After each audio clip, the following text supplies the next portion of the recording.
your girl Kim. Hi, I'm Tiff. And we're back with Nursessities. I'm so sorry, it's been a while, and this is quite overdue. It's been like months. But we're finally back, and I would like to ask Tiff to share with you all what we're going to share with you all today. Okay, so today we're going to talk about the top 10 tips that we have for new and upcoming nurses, because we were thinking about our poly graduates, uni graduates, our juniors who are entering the workforce, and these are the things that we wish we knew earlier. And we also thought that this was a good time for us to, stop and reflect and reminiscence. However the word is pronounced, because we are almost gonna hit our 2-year mark in nursing in July. Crazy, because time really flies, Yeah, but so we thought that this is just a good checkpoint for us as well. Yeah, so let's just get into it. Okay, let's go. Okay, let's go.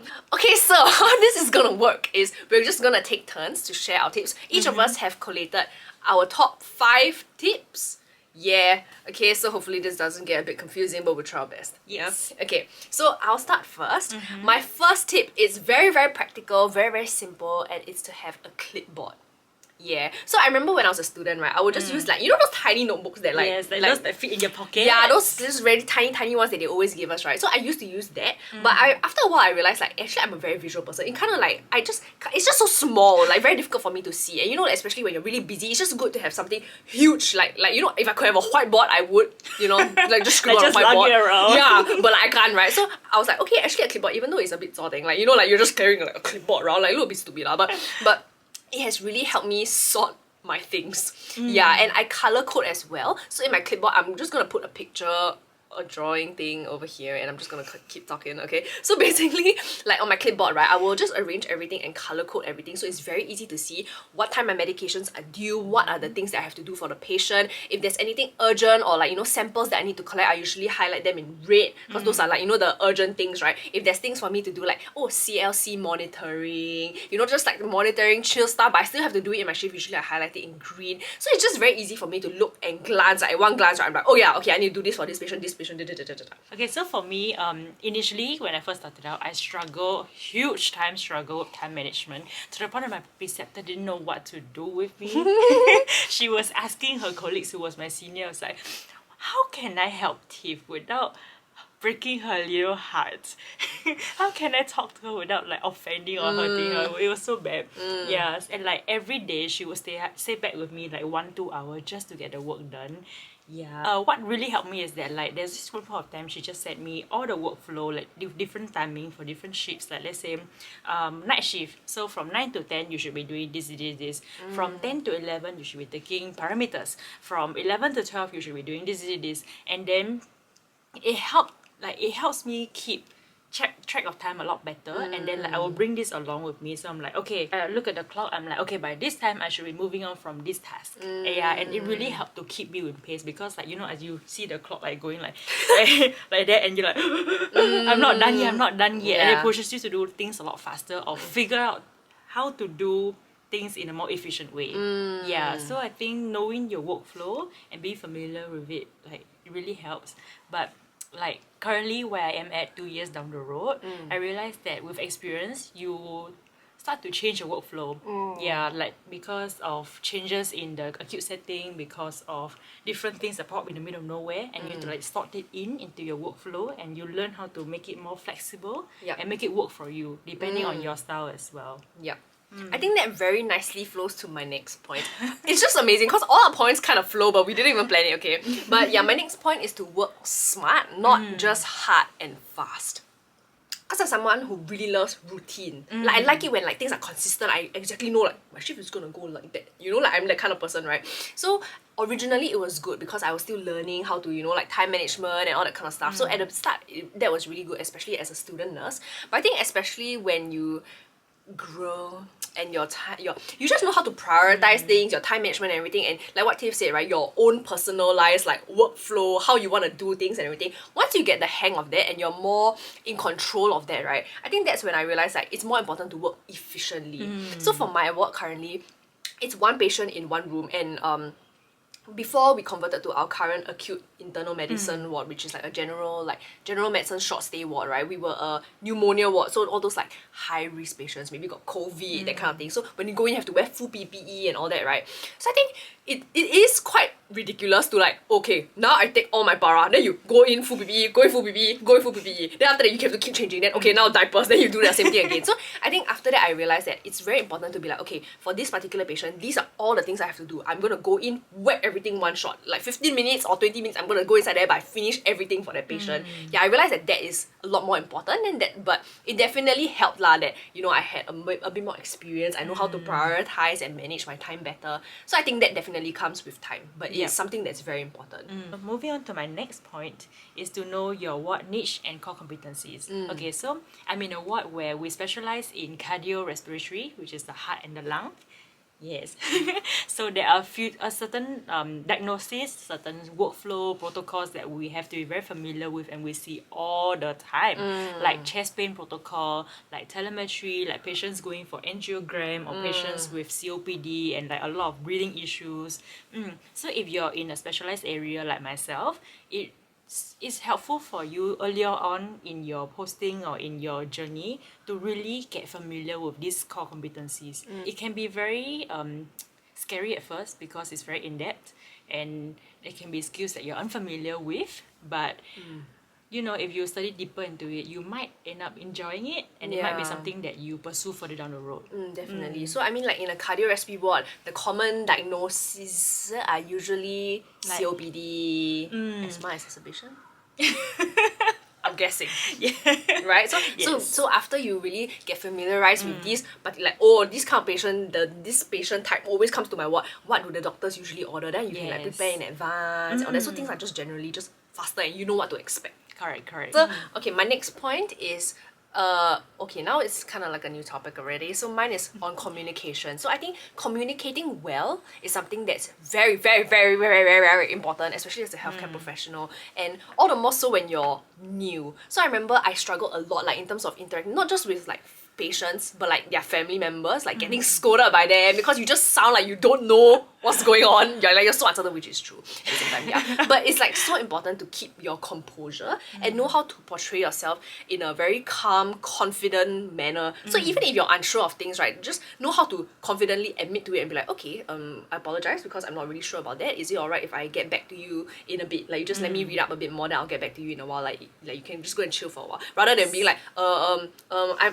I'm not very sure. Like, can you like ask the doctor about it? You know what I mean? Like, it's really important for you to build that image. I mean, ultimately, it should flow from a place where like I know my stuff, right? But I mean, we have to admit that, especially at the start, it's easy to get flustered. It's easy whenever they come and question you, like, what's going on with my mother? Yeah. Can you update me now? And you're like, your mother blood pressure is fine, I think. And you eat okay. Yeah. And sometimes it's also very easy to become very defensive. Yes. Yeah, and be like, sorry, and then like get angry, like what you say, like get flustered, right? But just knowing how to keep your cool and be like, alright, like I don't appreciate the tone. Like, wow, that's a really, like next level thing to say lah. But sometimes, you know, especially over calls, sometimes family members are like, but I have experienced like experiences where the way that I respond and because I'm just like keep my cool and I stay calm and I'm like, alright, like there's no need to raise your voice. Like I'm just calling you to inform you this is this. I can do let me know your worries and your concerns because of course it's important to me, right? And I'll try my best because ultimately you must remember that I'm here to help you. You know, just like simple, straight to the point stuff like that, right? Can really just change and then they're like, oh. Like, okay, like, oh, okay. Then they kind of, from there, gain respect. Like, you gain their respect. So sad, right? But sometimes that's what is really needed. Communicating well, on top of just with patients and their family members, but even within the healthcare team, especially with doctors, because you work the closest to the, like, you work very, very closely with them, right? It's just very important to be like, hello, I'm here. Ultimately, you are the one with the patient 24/7. So you also know the patient best, in a sense. Yes. Yeah, so how to advocate for your patient, all of that is very important. But at the same time, I do admit it comes with experience as well. But so it's not that you have to already know this and when you go in you're like, and like be so cocky and everything, but just go in knowing that like, okay, I have to work to that point and have to just learn of course, humility is very important. So just how, from the place that you're at when you enter the workforce, how do you slowly get there and just learn to build that confidence and yeah, that's very important. I think it's important to shift your mindset. I think a lot of nurses struggle with like feeling defensive and all that because they always feel that they are challenged. Yeah. That the people who are talking to them is of the position to attack them. Yeah, so it's easy for you to feel defensive, feel hurt, and feel like disrespected. Yeah. But remember that it can be coming from a more discursive kind of way, like like you can talk, you can disagree in a respectful manner. Yeah. Yeah, like, correct. like like after all, like the person in front of you is just a worried family member. Yeah, or like an allied person, allied healthcare professional that you are trying to get across to get things done for a patient. Like you all have common goals. Like always focus on the common goal rather than what divides your. Correct. Speaking of confidence though, I remember when I first started out, right, I was super scared of invasive drainage.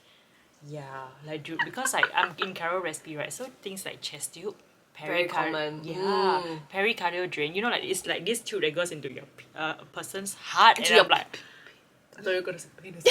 anyhow, the point is to not be so worried about it.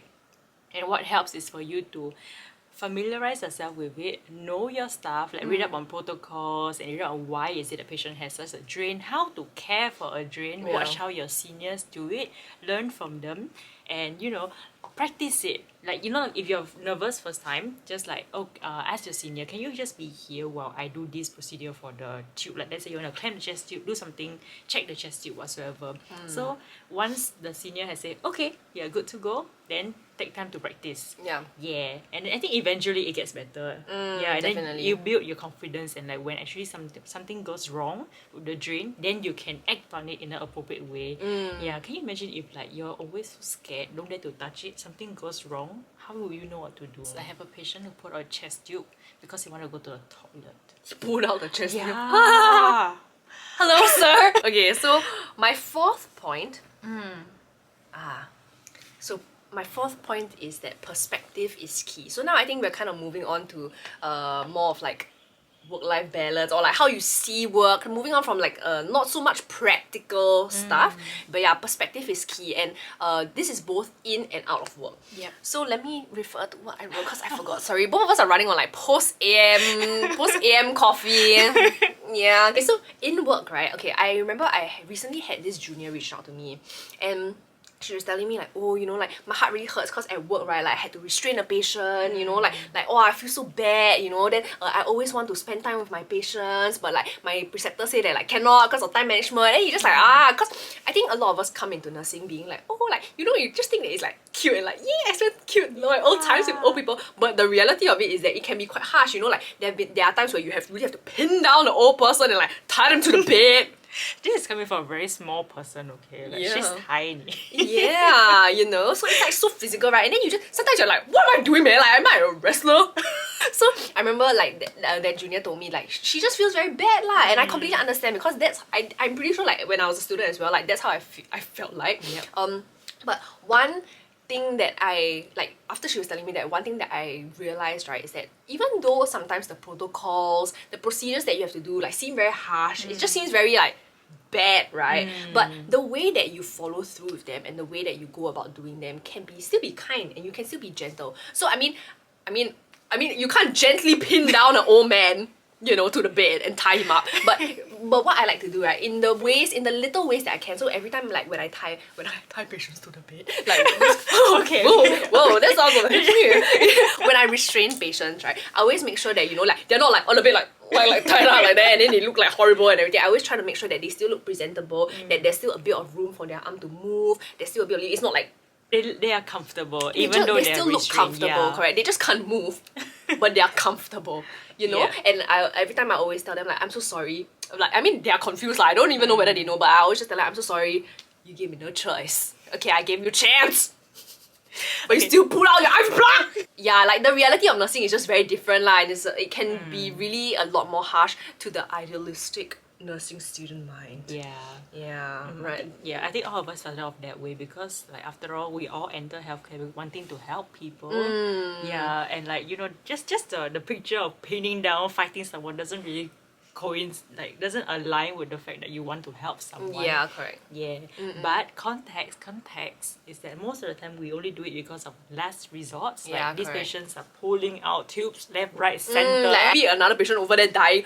I don't think you have the time or capacity to entertain this confused uncle that just keep trying to climb out of the bed and go for walks, you know? You know what I mean? Like you have other, like especially when you take on the full responsibilities of a RN, like there's so many different things, so many patients you have to care for, so many other things you have to prioritize. Sometimes it just really comes down to it. But always just remember that the way you do it can still be kind and gentle in a sense. Yep, agree. And riding on that point, what I want to talk about was that how you deal with mistakes. Yeah, like dealing with the harsh reality of like nursing is one thing. Then when you actually make a mistake, it takes a toll on you. Like it gets very, very bad. Like both of us always get perceived anxiety initially. Yeah, I think now occasionally it's like sprinkle of anxiety here and there, but initially it's consistently every single sleep that we have is always nightmare about work. Yeah. Always like dream about the mistakes that we The call bells. The machines ringing. Oh my god. yeah, it gets very bad. But just be gentle with yourself and just remember that your mistake does not define how you are as a nurse, doesn't define how you are as a person. Yeah. And that it comes as a learning opportunity. Yep. Yeah, and fortunately in the healthcare setting there is a lot of stop points for you to actually double check a lot of your work. And prevent these mistakes from happening. Yeah, correct. Always be honest, own up to your mistakes so that the team can know how to revert back any consequences. Yeah. Yeah. Now, I think the next thing is kind of like mashing both my previous point, Tiff's point, and my next new point. Yeah, so kind of like, so just now I talked about how perspective is key, right? But more at work. I think like going outside of work, like, I think it's very important to just remember that work is not everything. That is true. Yeah, I remember when we joined the workforce, right? It was just like, oh my gosh, like I'm Kim the nurse. Like it became my identity. You know what I mean? It's like how I perform at work, how well I do. That is who I am and how good I am of a person. I mean, it's understandable because you're entering this new thing. You definitely want to pour your energy, your time, your mind, your heart, and everything into it because you have to learn a lot. Yeah. So it's understandable. But I think there will definitely come a point in time where you realize like, what am I doing? Like everything is just about work. Your entire life just becomes about work, and that is really not healthy, and the chances of you burning out really fast is really high. Yeah. Yeah, really, really, really very jialat. And I think we are saying that from experience. Like very, very tough experiences. Like it was super tough getting those days where you just feel like you wake up, you go to work, you go sleep, you come Go back to up. work. Yeah, it's terrible. It's just work. Yeah. And your life becomes so one-dimensional. It started draining and you started to feel like started blaming work for it. Yeah. And then correct. that's when like there's certain points you're just like, why did we even enter nursing? Can we break our bond? Oh yeah. Siding, rolling on that point, right? I think it's very important to just be intentional with your time. So putting aside protected time Yes. where you really get to rest and not think about work. But definitely, as with all my other points, I think that this comes with experience. I think that everyone kind of has to go through this initial phase where like, wow, work, because you're going through probation, like you really need to go home and study to know your stuff because you're learning a lot of basic stuff, learning how to manage so many patients and everything. So it's understandable, but that during that first initial period, you're like, wow, and everything. But I think once things like you know, you kind of get the hang of things and everything, it's very important to get yourself back. I think we're all still on that journey of getting ourselves back because we are slowly starting to be more accustomed to work. So like being involved in like other things outside, making sure that you know you still stay active in terms of your hobbies, the things that you love outside of work. All these other parts of you shouldn't disappear just because of work. Correct. I must remember your identity is not your profession. Correct. It's not that one thing you do. It is a variety of experiences, and you know you are a multidimensional, beautiful human being. That's right. Yes. That's right. So speaking of like, you know, balancing yourself and like building your identity long term, a lot of us enter nursing with bonds. Both of us are bonded. we can't say this. Like, assume that most of you are entering the workforce will also have bonds, like either with your hospital, either with MOH, and then in bonds you're looking at like 3 to 4 years of bond. Yep. And when work feels very sad, very thin, and you're going through the identity crisis, bonds feels terribly like shackles rather than like job opportunities that they first are when you sign them. Yeah. But don't be disheartened. Like if you figure out that you are not into nursing earlier on in the road and you really don't enjoy what you're doing, there are alternatives out there. Like initially we didn't know. Like we thought like you have to really You're just grind stuck, through man. your bone. Grind like you have to grind through your bone and like somehow one way or another survive through it. But then we figure out, we saw a few friends that managed to work out different deals with their HR that give them like times off to do things that they enjoy, like maybe research or times off to do other things outside of work. Yep. Not even nursing related. Yeah, correct. You just have to voice it out, like advocate for yourself. Yeah. Definitely. Yes. Yeah, so not looking at your bond being like, Yeah. I mean, even though I do have the countdown, yeah, but at the same time, like, I do acknowledge, and I think all of us acknowledge that my dad always tell me, if you didn't have this bound, you wouldn't have the perseverance that you have now. Nurses are different breed of Yeah, people really different altogether. kind, really one kind. Yeah, and at the same time, it's very, even if let's say you, I mean, ultimately maybe after a point you want to explore different things, go into different areas, or even if you want to stay in clinical, these 2, 3, 4 years, however long you're bonded, right, it's just really good for you to really know how it's like on the ground. I mean, even though it's like, yeah, very easy to say that, right, it's so difficult to leave it out, but it is really important, and you learn a lot of things in nursing. I don't think it's just solely, even if you're in a clinical ward setting, you're not just learning clinical things, you're learning things like communicating with people, liaising with different roles, because ultimately you are like the care coordinator of your patient. There's just so many different things that you can learn and you can apply in like any different kind of field that you're at. It's just whether you choose to see that way or not lah. So that's all. That's all for us. That's 10. Thanks for sticking out. Sticking out. I'm trying to save that, but I can't. Thanks for sticking through to the end. Yes. And we hope to see you soon. That's on us. Yeah, that's on us lah. Yeah, but hopefully we'll see you soon, and I hope that this video has been useful to anyone who's watching it. We hope you feel a bit more encouraged. If you want to know anything else, let us know. And just remember that we're always here if you need to reach out, if you need any help. I think not just in terms of practical, like how to be a good nurse, that kind of thing, but especially like mental health, if you really need like mental, emotional support and stuff, we are really here for you guys lah. Yeah. If anything, just DM us on Instagram, Yes. okay? I'll put it in the bio, in the description. What's it called? Yeah, the description. box, Yeah, yeah. the description box. Okay, yeah, just really feel free to reach out lah. Yes, we're always here for you. Okay, till Now we're next gonna time. have a delicious dinner, Thai dinner that we ordered. Thank you. You didn't have to know that, but I just want to put it out there. Okay, bye. Bye!